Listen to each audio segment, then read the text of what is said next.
Well, it's that time of year again, the time where you reflect on your choices this past year and vow to do better in the next year. I'm not nearly self-aware enough for that, so let's talk about anime or something.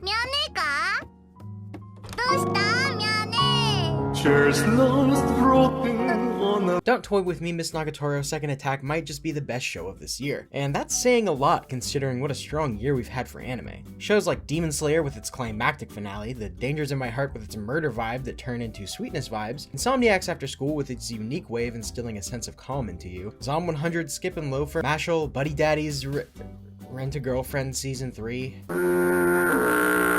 All of this is to say that 2023 has been a stacked year for all of our favorite shows. Whether or not I'm unfairly biased to romance anime is besides the point, nerd. Now, I'm not gonna lie, I kind of forgot to make a video on Nagatoro Season 2, and the reason for that may or may not be that I was making a Nagatoro Abridged while Season 2 was in the middle of airing. What's up? Can a kohai come up in your crib? Man, f*** you! I'll see you at lunch. Ah, senpai, don't hate me cause I'm beautiful, senpai. Maybe if you got rid of that old yee-ass haircut, you get some bitches on your dick. Or better yet, maybe club president will call your dog ass if she ever stop f***ing with that exhibitionism or whatever else she f***ing with, senpai.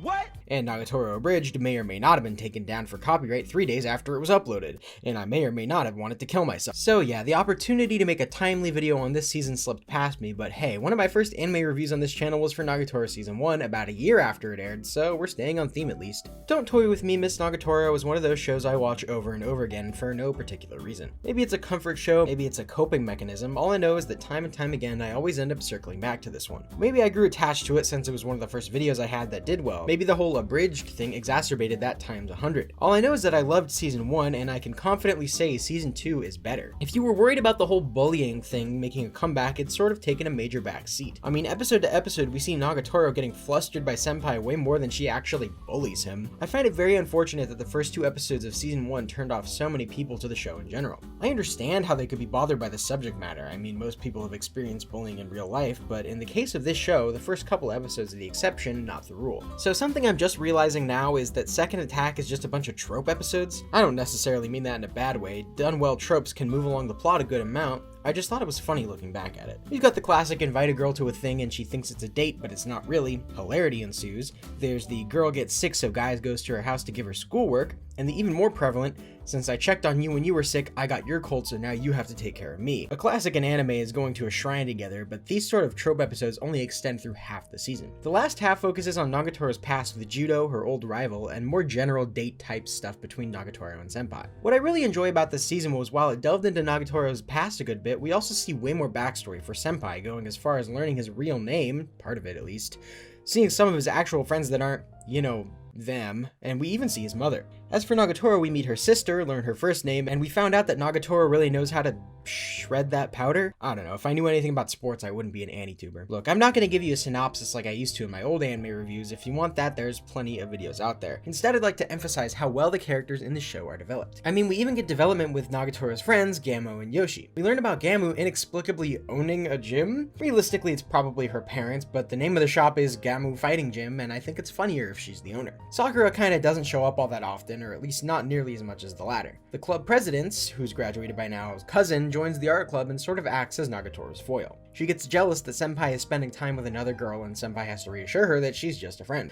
We're also introduced to Nagatoro's big sister who shares a similar propensity to toy with people. In this case, Nagatoro herself is the victim of the toying. Nagatoro has gone from an unlikable character to someone you want to root for. In the last season, we found out she was only picking on Senpai because he was an interesting person to her. His heart was in it, so to speak, and that's only exemplified in this season, with not only her being impressed by his art skills, but also that he was able to stand up for himself and her against a couple of actual bullies. In the last season, Senpai's motivations were tied to the art club and being able to keep it open, at least that's the only semblance of a storyline we got beyond non-sequitur teasing scenes, and he wasn't very honest about his feelings while doing it. In Season 2, Senpai becomes restless because he realizes what he really wants to draw is Nagatoro. Things come to a point, so to speak, when the school's local judo tournament is brought up. Nagatoro's judo past was hinted at earlier in the season when Senpai visited her house, but this is where we we actually learn some of her backstory. She used to be the best in her class until one of her rivals, Orihara, finally beats her in a match. She vows never to compete in judo again, instead focusing on martial arts. Senpai eventually convinces Nagatoro to join the judo club so she can compete in the school tournament, on her condition that if he wins any single match, she'll give him a kiss. Senpai spends some time training with Nagatoro, and his match comes closer than anyone ever thought it would. But he loses in the end, and Nagatoro, despite her best efforts, loses in her match against Orihara. After this, Nagatoro tells Senpai if she can beat Orihara in the future, he owes her a kiss. And if that doesn't scream character development, I don't know what does. Last season, there's no way she would have been this forward. Hell, in the last season, we knew virtually nothing about either of the protagonists' personal lives.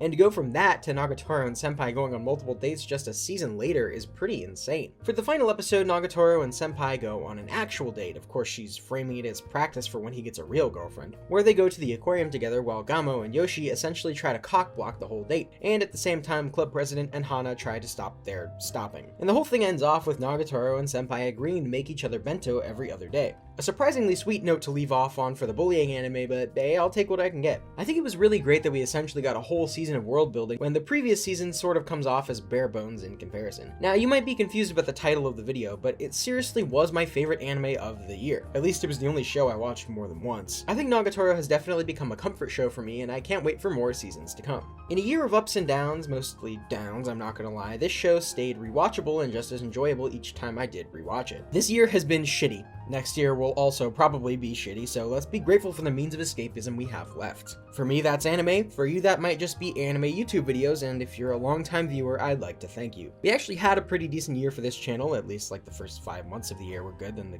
channel kind of died after that. But nevertheless, I'd like to thank you for sticking around. I never really did a 1,000 subscriber special just because I didn't want to have some video that ends up being extremely dated down the road, or hey, who knows, I may never make it past 1,000. Whatever happens, just know I'm not going to quit so easily. Also, watch Nagatoro. Also, Happy New Year.